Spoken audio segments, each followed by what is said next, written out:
Assalamu alaikum wa rahmatullahi wa barakatuh. Bienvenue sur Révélation de l'Islam. Dans cette vidéo, nous allons ensemble explorer des enseignements précieux de l'Islam qui, Inch'Allah, renforceront votre foi et apporteront de la lumière dans votre vie. Aujourd'hui, nous vous emmenons dans un voyage à travers l'un des récits les plus puissants et intemporels du Saint-Coran. L'histoire du pharaon qui s'est opposé au prophète Moussa, alayhi salam. Ce récit, bien plus qu'un simple événement historique, est une leçon universelle. Il parle de l'arrogance humaine, des miracles divins et de la justice inéluctable d'Allah. Il est aussi une preuve vivante de la véracité du Coran, confirmée par la science des siècles après sa révélation. À travers cette vidéo, découvrez comment ce pharaon, autrefois maître incontesté de son royaume, est devenu un exemple frappant pour l'humanité. Que vous cherchiez des leçons spirituelles, des connexions historiques ou une réflexion sur les signes divins, cette histoire changera votre façon de voir le monde. Restez avec nous jusqu'à la fin pour plonger dans ces enseignements profonds et inoubliables. Bismillah, commençons. Avant de continuer, un petit rappel. Abonnez-vous à la chaîne pour ne pas manquer nos prochaines vidéos. Si ce que vous voyez vous plaît, un like serait grandement apprécié et n'hésitez pas à partager vos réflexions en commentaire. Merci pour votre soutien continu. 1. Le pharaon, un symbole d'arrogance. L'Égypte ancienne, avec ses pyramides majestueuses et ses temples imposants, était un monde où les pharaons régnaient en maîtres absolus. Ils ne se contentaient pas d'être des dirigeants. Ils se faisaient vénérer comme des dieux vivants, des figures divines marchant parmi les mortels. Ces monarques concentraient un pouvoir sans limite, à tel point que leurs paroles valaient loi et leur autorité ne pouvait être remise en question. Pourtant, cette adoration excessive n'était pas qu'une simple illusion culturelle. Elle avait des conséquences profondes, transformant souvent ses dirigeants en symboles d'arrogance et d'orgueil. Le pharaon mentionné dans le Saint-Coran est l'exemple ultime de cette démesure. Face au prophète Moussa, alayhi salam, il incarne l'entêtement et le rejet catégorique de la vérité, une vérité pourtant soutenue par des miracles éclatants. Une arrogance aux racines profondes. Pour comprendre le comportement du pharaon, il faut explorer les croyances qui entouraient la royauté égyptienne. Les pharaons étaient considérés comme des intermédiaires entre les hommes et les dieux, souvent identifiés à Horus, le dieu faucon, ou à Amon-Ré, le dieu solaire. Ce statut leur conférait une aura d'invincibilité. Toute opposition était perçue non seulement comme un affront politique, mais aussi comme une hérésie. Ainsi, lorsque Moussa, alayhi salam, est venu avec un message révolutionnaire, l'unicité d'Allah, Tawhid, il ne s'agissait pas seulement d'une remise en question de l'autorité du pharaon, c'était une attaque directe contre le système même qui lui donnait son pouvoir. Comment un homme, armé uniquement de paroles et de foi, osait-il défier celui que tout un empire considérait comme une divinité incarnée? Le refus de reconnaître la vérité, malgré les avertissements répétés et les miracles manifestes, le pharaon était resté inébranlable. Chaque signe d'Allah était pour lui un défi à surmonter, et non un message à écouter. Les plaies qui ont frappé l'Égypte, les sauterelles, le sang, les grenouilles, les ténèbres, étaient des preuves évidentes pour tout esprit sincère. Pourtant, son cœur, alourdi par l'orgueil et l'illusion de sa toute-puissance, choisissait de nier l'évidence. Dans le Coran, Allah décrit cette obstination comme une maladie du cœur, et ils les nièrent, alors que leurs âmes y étaient convaincues par injustice et orgueil. Sourate An-Naml 14. Ce verset révèle une vérité psychologique frappante. Le pharaon savait au fond de lui que Moussa disait la vérité, mais son orgueil l'empêchait de l'accepter. L'impact de l'arrogance sur le peuple. L'arrogance du pharaon n'était pas un problème isolé. Elle avait des répercussions sur tout son royaume. En se plaçant au-dessus des lois divines et humaines, il a instauré un régime fondé sur la terreur et l'injustice. Les récits historiques et coraniques montrent qu'il exploitait son peuple, les réduisant à l'état de serviteurs, tout en glorifiant sa propre image. Le prophète Moussa, envoyé pour libérer les enfants d'Israël de cette oppression, s'est heurté à une résistance féroce. Le pharaon, dans son aveuglement, voyait cette quête de liberté comme une menace existentielle. Comment un homme habitué à être vénéré pouvait-il accepter que des esclaves osent rêver de liberté? Une leçon intemporelle. Le récit de ce pharaon illustre une vérité universelle. L'arrogance déconnecte l'homme de la guidance divine. Lorsqu'un individu, ou même une nation, se laisse emporter par un sentiment de supériorité absolue, il devient incapable de percevoir la vérité, même lorsqu'elle est exposée de manière flagrante. Combien de fois avons-nous vu dans l'histoire des leaders, des empires ou même des individus refuser de reconnaître leurs torts simplement parce que leur orgueil les retenait prisonniers? Le Coran nous rappelle que l'orgueil est une des maladies les plus destructrices de l'âme. Elle aveugle, isole et finalement mène à la chute. La modernité du message. En réfléchissant sur l'histoire du Pharaon, on ne peut s'empêcher de voir des parallèles avec notre époque. Aujourd'hui encore, l'arrogance et l'excès de pouvoir continuent de causer des injustices à grande échelle.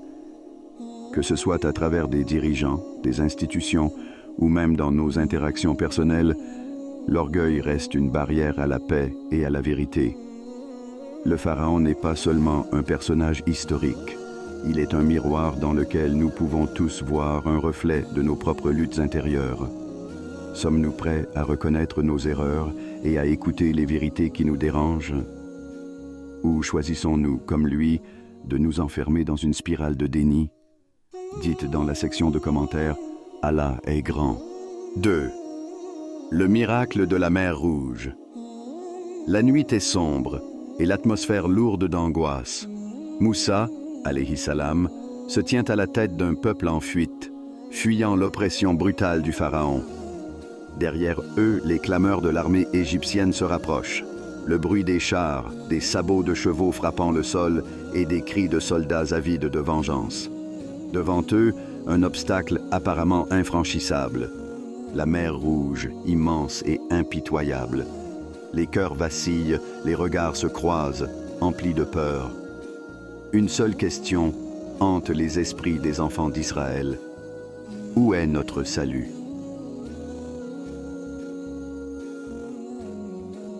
Certains commencent à douter. Nous sommes condamnés, disent-ils, leur foi ébranlée par l'épreuve. Moussa, calme et confiant, s'adresse à eux avec des mots qui résonnent encore aujourd'hui. Jamais, mon Seigneur est avec moi et il me guidera. Sourate Ash-Shu'ara 62.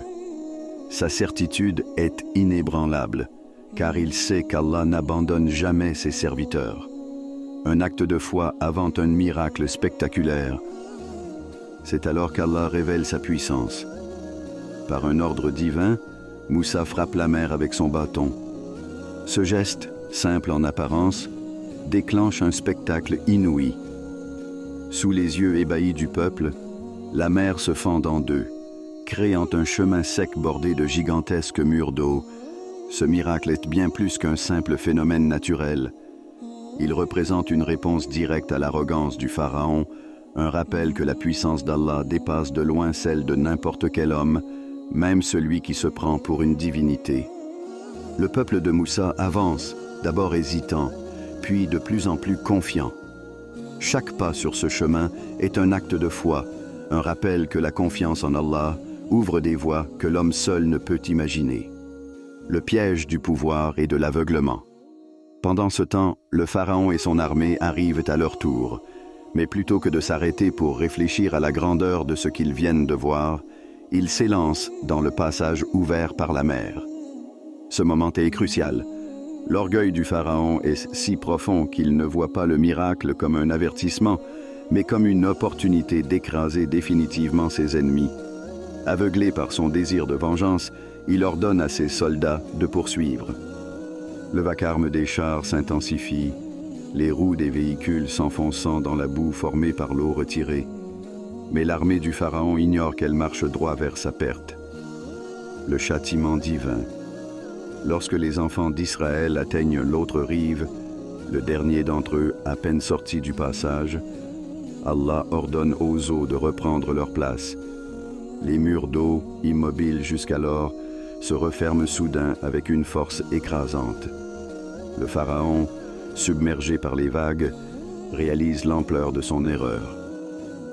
Dans ces derniers instants, voyant la mort venir, il s'écrie « Je crois qu'il n'y a pas d'autre divinité que celui en qui ont cru les enfants d'Israël, et je suis du nombre des soumis. »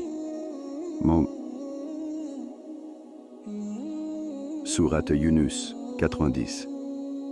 Cependant, il est trop tard. Allah n'accepte pas un repentir né de la peur de la mort, un repentir qui ne vient pas du cœur, mais de la panique face à l'inévitable.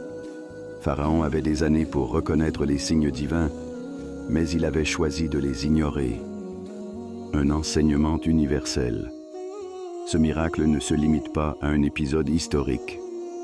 Il contient des leçons pour toutes les générations. La mer Rouge est devenue le théâtre d'un message universel.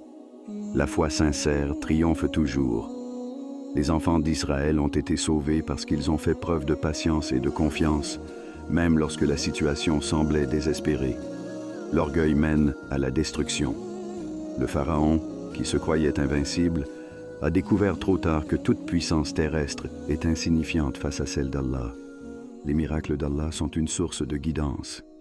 Ce miracle rappelle que l'impossible devient possible par la volonté divine, mais seuls ceux qui placent leur confiance en Allah peuvent en tirer profit. Un moment gravé dans l'histoire. Des siècles après cet événement, le miracle de la mer Rouge continue de captiver les esprits. Les récits coraniques, les découvertes historiques et les analyses scientifiques s'accordent pour reconnaître l'ampleur de cet épisode. La mer Rouge n'est plus seulement une étendue d'eau. Elle est devenue un symbole de libération, de foi et de justice divine. Elle rappelle à l'humanité entière qu'aucun oppresseur ne peut échapper au jugement d'Allah et qu'aucune épreuve n'est insurmontable pour ceux qui placent leur confiance en lui. Avant de continuer, un petit rappel. Abonnez-vous à la chaîne pour ne pas manquer nos prochaines vidéos. Si ce que vous voyez vous plaît, un like serait grandement apprécié et n'hésitez pas à partager vos réflexions en commentaire. Merci pour votre soutien continu. 3. Une preuve visible à travers les siècles. Le passé laisse parfois des traces inattendues, des vestiges capables de relier l'histoire humaine aux vérités divines. Parmi ces traces, le corps d'un pharaon, conservé à travers les siècles, reste un témoignage saisissant de la justice d'Allah. Ce pharaon, autrefois symbole de grandeur et de pouvoir absolu, est devenu un avertissement silencieux mais puissant pour toutes les générations à venir.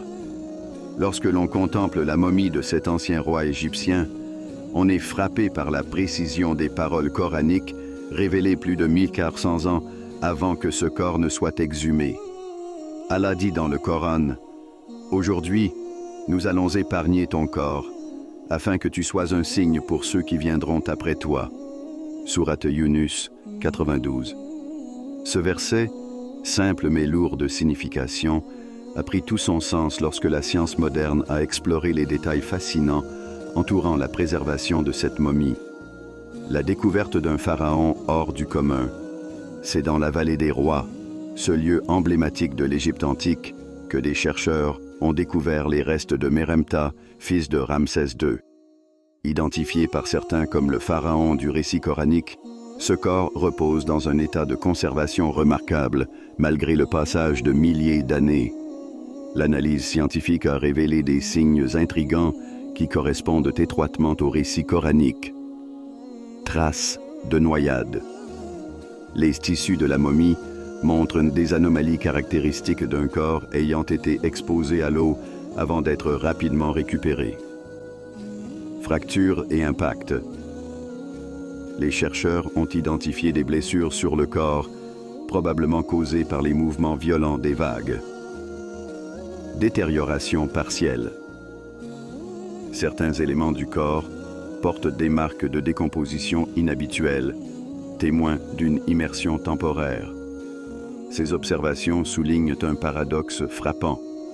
Bien que la momification soit une pratique visant à défier la décomposition, le corps de ce pharaon porte les marques d'un événement tragique et singulier, comme si son destin était de confirmer un récit vieux de plusieurs millénaires. Maurice Bucaille, La science au service du Coran. Parmi les figures clés ayant étudié cette momie, le docteur Maurice Bucaille, un médecin et scientifique français, a joué un rôle déterminant. Fasciné par le lien entre les découvertes archéologiques et les récits religieux, il s'est plongé dans une analyse approfondie des restes de Mérenptah. Dans son ouvrage « La Bible, le Coran et la science », Bucaille explique comment l'état de cette momie corrobore les récits coraniques d'une manière stupéfiante. Il note que le pharaon, bien que momifié, ne montre pas les mêmes signes de détérioration que d'autres momies exposées à des conditions similaires. Ces blessures, cependant, racontent une histoire conforme à l'idée qu'il aurait péri dans une catastrophe aquatique, comme le décrit le Coran. Ce qui intrigue encore davantage, c'est que ces découvertes n'auraient été possibles qu'avec les outils modernes de la science. Comment le prophète Muhammad, sallallahu alayhi wa sallam, vivant au 7e siècle, aurait-il pu connaître des détails si précis sans l'intervention d'une source divine? Un miracle intemporel. Ce récit scientifique, bien que fascinant, transcende les faits matériels. Il sert d'avertissement pour ceux qui s'éloignent des signes divins et rejettent la guidance d'Allah. Allah a voulu que ce pharaon, qui s'était lui-même proclamé Dieu, soit réduit à l'état de preuve de sa puissance infinie. L'existence de ce corps, préservé à travers les âges, est aussi une invitation à la réflexion. Pourquoi le destin de cet homme est-il resté gravé dans les mémoires? Comment un roi si puissant est-il devenu un symbole d'échec? Que signifie pour nous, aujourd'hui, cette préservation miraculeuse? Pour les croyants, il s'agit d'un rappel de la véracité du Coran et de la justice inéluctable d'Allah. Pour les sceptiques, c'est une énigme qui continue de défier toute explication purement humaine. Un message pour les générations futures. Au-delà de la science, cette préservation unique contient un message universel. Elle met en lumière la fragilité de la puissance terrestre face à la grandeur divine. Le pharaon, autrefois adoré comme un dieu, est devenu un exemple d'humilité forcée. Sa destinée nous rappelle que nul n'est à l'abri du jugement d'Allah. Les générations futures, en étudiant ce miracle, sont invitées à méditer sur leur propre chemin. La préservation de ce corps n'est pas une coïncidence. C'est un appel à reconnaître les signes divins présents dans notre monde. 4 leçons pour l'humanité. L'histoire du pharaon, telle que racontée dans le Coran, transcende les limites du temps et de l'espace. Elle n'est pas seulement un récit historique, mais un miroir pour chaque génération, une invitation à l'introspection. Elle rappelle que la justice d'Allah ne connaît aucune frontière et que les oppresseurs, quels qu'ils soient, ne peuvent échapper à leur destin. L'échec de la grandeur matérielle. Le pharaon symbolise la fausse sécurité que procure le pouvoir terrestre. Son royaume était un des plus prospères de son époque. Ses monuments, ses armées et son autorité semblaient inébranlables. Pourtant, aucun de ses atouts n'a pu le sauver de la justice divine. Ce qui fait réfléchir, c'est l'ironie de sa situation. Celui qui se proclamait Dieu devant les hommes a fini submergé par une mer, incapable de contrôler son propre destin. Son corps, préservé, est une preuve tangible que la grandeur matérielle est éphémère. Ce rappel est particulièrement pertinent aujourd'hui. Nous vivons dans une époque où les richesses, le statut social et les réalisations matérielles sont perçus comme des indicateurs de succès. Cependant, l'histoire du pharaon nous enseigne que ces éléments, bien que séduisants, ne peuvent garantir le salut. L'orgueil, une maladie de l'âme. Au cœur de la chute du pharaon se trouve une maladie spirituelle, l'orgueil. L'arrogance est une barrière qui empêche l'homme de reconnaître ses erreurs, de se tourner vers la vérité et surtout de s'humilier devant Allah. Le Coran décrit cette maladie avec clarté. Nous scellerons leurs cœurs et leurs oreilles, et sur leurs yeux il y aura un voile. Surat Al-Araf 100. Lorsque l'orgueil s'installe, il aveugle et isole. Cela s'applique non seulement aux dirigeants comme Pharaon, mais aussi à chaque individu. Dans nos vies modernes, cet orgueil peut se manifester de plusieurs façons. Refuser d'admettre nos fautes, être sourd aux conseils ou avertissements bienveillants, rejeter les signes divins sous prétexte qu'ils ne correspondent pas à nos désirs ou croyances. Le récit du Pharaon est donc un avertissement pour chacun de nous.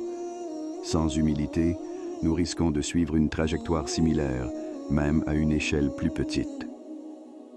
L'importance de la foi en Allah. À l'opposé de l'orgueil du Pharaon, se trouve la foi indéfectible de Moussa, alayhi salam. Lorsque tout semblait perdu, face à la mer, avec une armée prête à attaquer, Moussa a placé sa confiance en Allah. Cette confiance est l'un des messages les plus puissants de cette histoire. Elle nous rappelle que, même lorsque tout espoir semble perdu, Allah est toujours présent. Il suffit de s'en remettre sincèrement à lui pour qu'il ouvre des voies inattendues. Dans nos vies, nous faisons face à des mers rouges, des situations qui paraissent insurmontables, des épreuves qui testent notre patience et notre foi. L'histoire de Moussa nous enseigne que la solution ne réside pas dans notre force ou nos ressources, mais dans notre foi et notre reliance à Allah. Un appel à l'humilité. L'un des enseignements centraux de cette histoire est l'importance de rester humble. La grandeur, la richesse ou le pouvoir ne doivent jamais nous faire oublier notre condition d'êtres humains soumis à Allah. L'humilité, contrairement à l'orgueil, ouvre les portes de la guidance divine. Elle nous permet de reconnaître nos faiblesses et de demander l'aide d'Allah. En restant humble, nous évitons de tomber dans les pièges qui ont conduit à la chute du Pharaon. Les oppresseurs ne triomphent jamais. Un autre message puissant de ce récit est que la justice divine finit toujours par prévaloir. Pharaon a opprimé son peuple pendant des années, croyant pouvoir agir en toute impunité. Cependant, Allah lui a montré que nul, pas même un roi autoproclamé Dieu, ne peut échapper à son jugement. Ce rappel est essentiel, surtout dans un monde où les injustices semblent parfois dominer. Il offre un message d'espoir à ceux qui subissent l'oppression. Leur libération viendra, tout comme celle des enfants d'Israël. Une lumière pour ceux qui méditent. Enfin, le récit du Pharaon est une invitation à méditer. Chaque aspect de cette histoire, du miracle de la mer Rouge à la préservation de son corps, est un signe destiné à nous rappeler la puissance et la sagesse infinie d'Allah. Cependant, comme le souligne le Coran, combien de signes dans les cieux et sur la terre passent-ils sans qu'ils y prêtent attention? Surat Yusuf 105. Reconnaître ces signes demande un cœur attentif et une âme prête à recevoir la guidance. Ce récit, s'il est compris, peut transformer nos vies en nous guidant vers plus de foi, d'humilité et de reliance à Allah. Le récit du Pharaon est un rappel puissant. Aucune gloire terrestre, aucune richesse, ni aucun pouvoir ne peuvent défier la justice d'Allah. Ceux qui s'égarent dans l'arrogance et rejettent ces signes trouveront leur perte, tandis que ceux qui placent leur confiance en lui verront les miracles se manifester dans leur vie. En ce Pharaon qui se croyait invincible, nous voyons un symbole d'échec. Mais en Moussa, alayhi salam, et son peuple, nous voyons l'espoir, la foi et la promesse d'Allah d'aider ceux qui restent fermes dans leur croyance. Et vous, quels sont les pharaons que vous affrontez dans votre vie? Et comment ce récit peut-il renforcer votre foi face à vos épreuves? Si ce rappel vous a touché, n'oubliez pas de partager cette vidéo, de laisser un commentaire et de vous abonner pour découvrir d'autres récits inspirants. Ensemble, approfondissons notre compréhension et notre foi. Qu'Allah vous bénisse, vous guide et fasse de nous des porteurs de lumière dans ce monde. À bientôt pour une nouvelle exploration spirituelle. Avant de terminer, si cette vidéo vous a été utile et que vous souhaitez continuer à apprendre et grandir dans la foi, n'oubliez pas de vous abonner à Révélation de l'Islam et d'activer la cloche pour recevoir toutes nos nouvelles vidéos.